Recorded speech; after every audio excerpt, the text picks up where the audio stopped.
Welcome to today's session. In March 2016, the FASB issued Accounting Standards Update 2016-03, which amends previously issued private company alternatives to eliminate the effective dates and expand access to the transition provisions to entities that elect one of the alternatives, regardless of the timing of those elections. During this session, we'll spend a bit of time talking about which alternatives are affected by this ASU and the specifics of the changes that have been made. My name's Tony Gahn, and I'm a Senior Manager in KPMG's Department of Professional Practice. With me today is Thomas Faneto, also a Senior Manager here at DPP. I'll start by giving some background on why this issue was taken up by the Private Company Council and the FASB. The ASU came about because the PCC got feedback from constituents expressing concern about a couple of things related to the private company alternatives. The first concern was the time and effort required to perform a preferability assessment when electing a private company alternative at a point in time other than the original effective date. The concerns arose from situations where it may have been suboptimal for a private company to adopt the alternatives on the original effective date, or management simply was not aware of the alternatives. Later on, if or when management becomes aware of the alternatives or makes strategic changes that make the alternatives more appropriate for use in the financial statements, commenters thought it should be acceptable to elect these alternatives without having to clear a higher bar than had they elected them on the initial effective date. In addition to the effective date, constituents also expressed concern that private companies were not able to apply the transition guidance, which was generally intended to make transition less complex and therefore less costly, if they didn't adopt these alternatives as of the original effective date. This had been an issue all along. However, the changes that ended up being made related to the effective date would have made this situation much more common. So Thomas, with that as background, what changes were actually made by this ASU? Yeah, Tony, the PCC and the FASB heard that feedback and as a result decided to make some changes that are intended to address the concerns that were raised. The first change is related to the effective dates. Under US GAAP before this ASU, if an entity does not elect one of these private company accounting alternatives on or before its effective date, but later decides that they want to elect it, the entity must assess whether the alternative is preferable in accordance with Topic 250.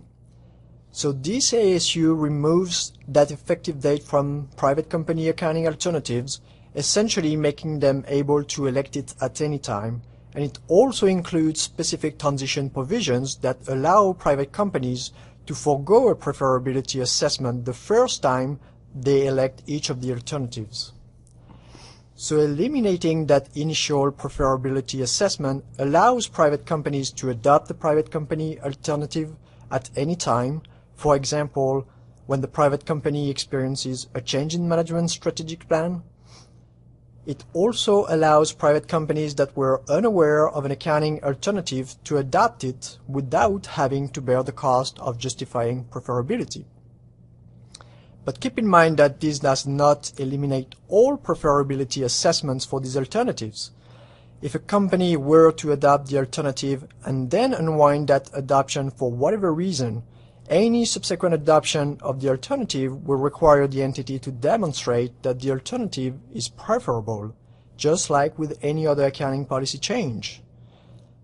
So, Tony, the other issue you mentioned was around the transition guidance for certain of these alternatives. Maybe you can fill us in on how the FASB addressed these concerns? Yeah, that's right. Two of the alternatives, the goodwill and hedge accounting alternatives, have some transition provisions that are aimed at reducing the complexity of adopting these alternatives, but previously were only available to entities adopting on or before the effective date. So the FASB decided that transition guidance would be available at any time now, not just at the effective date, which, of course, as you mentioned, has now been removed.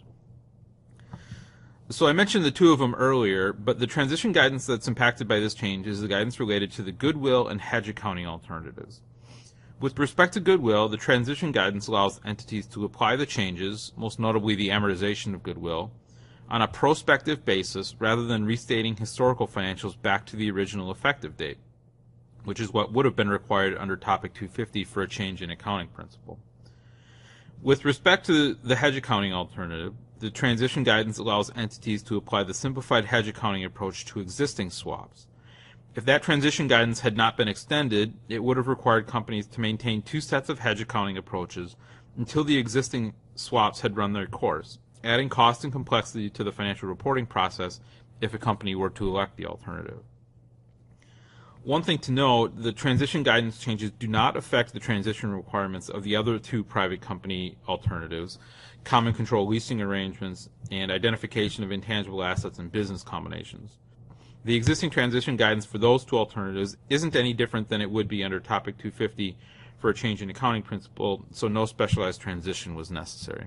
So that's all there is to this ASU. Like all of the private company alternatives, removal of the effective date and the changes to the transition guidance are designed to make things less complex for private companies, and so it's not surprising that the session today would be fairly short and straightforward.